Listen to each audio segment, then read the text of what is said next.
Hey folks, welcome back to my channel. Today's story is about revenge. OP's wife left him for a high school dropout affair partner who was broke as a joke. Now OP is living his best life after he got a promotion at his job, and his wife is now begging for him to take her back. In today's second story, OP's girlfriend is begging for mercy after he kicked her out, when finding out she still has feelings for her ex. Now, let's get into today's stories. I was with a girl for a year and a half. She fell head over heels for me while I wasn't even looking for any kind of a relationship. I approached the whole situation casually, but before anything even began, I told her not to expect anything serious from me because I was not the relationship type due to bad experiences in the past. Yes, infidelity. But we kept seeing each other and she kept pushing and pushing for a commitment. I really started to like her personality, silly me. And after 3 months of fooling around, I decided to give the relationship a try. She was from a different town, about an hour away, but she would spend every weekend, holiday, and vacation with me at my place. When we met, I was a CEO and project leader of a company some other fellas and I tried to build from the ground up.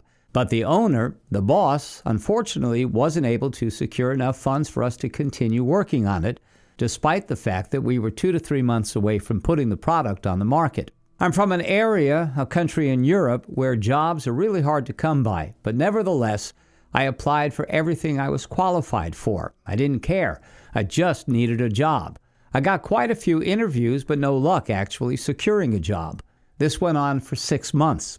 Of course, the fact that I didn't have a job made us both a bit uneasy, but I really didn't get a feeling that it was affecting our relationship at all. At the beginning of this year, in January, I had a meeting with my counselor at the Unemployment Bureau. She asked me if I wanted to attend some courses where they'd teach me to code. Without hesitation, I said yes. Not only would I be able to get a job, but I wouldn't need to worry about employment for the rest of my life. I applied, and a few days later, I found out that they accepted me. I don't know what their criteria was, but I knew that they didn't want to take just anyone, and I was ecstatic. But something was off. A few days prior, I started to notice her being kind of weird, cold, unattentive. I knew something was amiss. She was starting fights over nothing. I couldn't make sense of it at the time. In one of the arguments we had, I said, "Look, everything is going to be fine now. I'll learn to code, and after a few months, we'll be set for life." And she responded with something along the lines of, "Who cares? You're going to fail miserably anyways." Whew!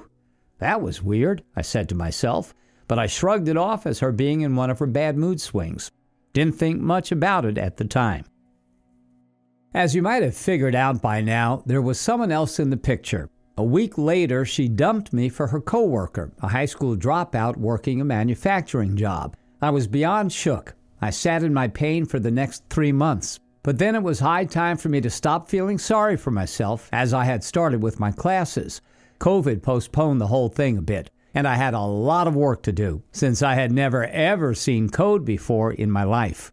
Now, mind you, these courses were Microsoft courses, and the exams we were studying for were Microsoft exams, for which they only gave us 3 months of time, counting down from the last lecture of each course.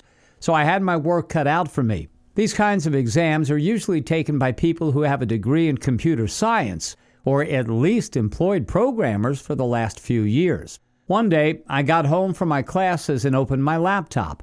I read the book and did some exercises until like 1 a.m. I was drained, and the more I was looking into it, the less I understood. But at least I got started. I went to bed, tossing and turning, and thought to myself, what in the hell did I get myself into? I will never pass this stuff. Then, out of nowhere, I heard those words in the back of my head from when she was cheating on me with the other guy. Who cares? You're going to fail miserably anyways. I lit up like a Christmas tree, got back up, and continued to code until 4 in the morning. Every time I was exhausted and about to lose it from all the new information, I remembered those words, and it was more than enough to keep me going. Today, my fellow betrayed, I passed the first Microsoft programming exam, and I have already been studying for the second one for the last 2 months, a totally different programming language, which I plan to take and pass as well. Like the title says, sometimes the much-needed motivation comes from a strange place. I just wanted to share this with people who can relate in some way to the story, as I haven't told anyone else yet. Update. It's been a little over a year since my first and last open topic on this subreddit. At this opportunity, I'd like to thank every single one of you for your support and your encouraging words. At the end of each year, I like to take some time for myself and look back on the year. Therefore, I decided to write another post to this community since it has been so helpful and encouraging to me in the past. Hopefully, it will inspire even one person going through the same turmoil and hurt I went through almost 2 years ago. So what happened since my last post? I got my first software developer gig at the very beginning of the year. The very first company I sent my CV to decided to hire me not long after my original post. I started work in the beginning of January this year. My initial contract was only for 6 months. Understandably, the company wanted to make sure that they didn't take on board a cat in the bag, and I was eager to start my career, so I took the job.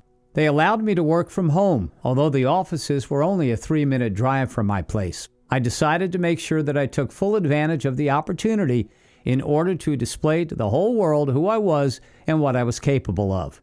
After about 3 months on the job, I was having a Skype call with the lead tech of the software we were developing. He was not a member of the company, but was a private contractor.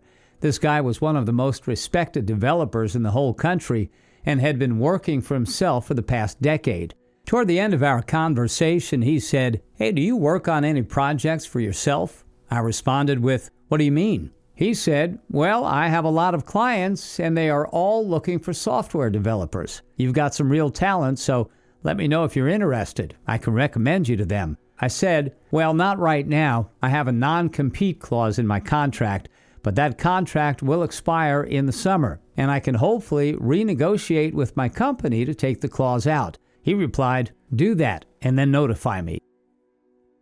Thus, at the end of 6 months, the CEO of the company called me. He said that they were ecstatic with my work ethic and my potential, and that they would like to extend my contract. I said, "Sure, I'm interested." I mentioned that I wanted my non-compete clause out of my next contract, and he responded with, "Well, I'll have to check up with the owner first on that." He then proceeded to tell me the salary they were prepared to offer me in our new deal. I immediately knew I was worth more than that. In my mind, I was like, "You are absolutely insane if you think I will sign that." But I responded by saying, "I'll get back to you." I could hear in his voice that he was taken aback a bit by my response, but he said, "Okay, notify me after you think about it." I gave him a call a few days later, a day before my contract officially expired. We talked for a bit, and he said that the owner did not like the idea of me opening up my own software developing business, as they were scared that it would affect my focus and work in their company. I said that I understood, but I knew that I wasn't backing down from that, as independent software developers were making a killing out there. Later that day, I responded to him with an email where I stated what kind of salary I wanted, and that I wanted the non-compete clause out of the contract, and those terms were non-negotiable. The next day, the day my contract officially expired, I got a call from the owner. Within 15 minutes, he had agreed to all my terms. All I had to do was sign with them for an indefinite term. And at the very end of the conversation, the owner said, "Oh, and one more thing. You are not a software developer anymore. You are head of IT development." I responded with, "Damn it, I should have asked for a higher salary." We both laughed, happy that we had reached an agreement. I accepted the offer and started contacting the companies the lead tech connected me with. Long story short, I finished this year with not only getting a job, but becoming the head of the department at the company that hired me. And after my job, I am working for clients in the afternoon and evening that are working on projects for the state. Yes, you read all of that correctly. People admire me and respect me, and needless to say, money is the least of my worries nowadays. My monkey branching ex, as far as I know, she is still with the loser she dumped me for, struggling to make ends meet every month. If she had any concept of loyalty, she could have been a retired stay-at-home wife and mom by now, which she stated multiple times was her wish. I guess she would rather struggle for the rest of her life than support her man and wait another year and a half. Oh well, c'est la vie. Merry Christmas to every single one of you. If there is anything I want you to take from my update, it's that you should take that pain and hurt and turn it into a fire in your belly that will propel you to new heights and enable you to live a life you never even dreamed of. I know it is still pushing me to be even better and achieve even more every single day. OP, I'm glad to hear you are able to bounce back strong. The best revenge sometimes is bettering yourself. No hateful back and forth, no nuclear option. Just be the best you can be.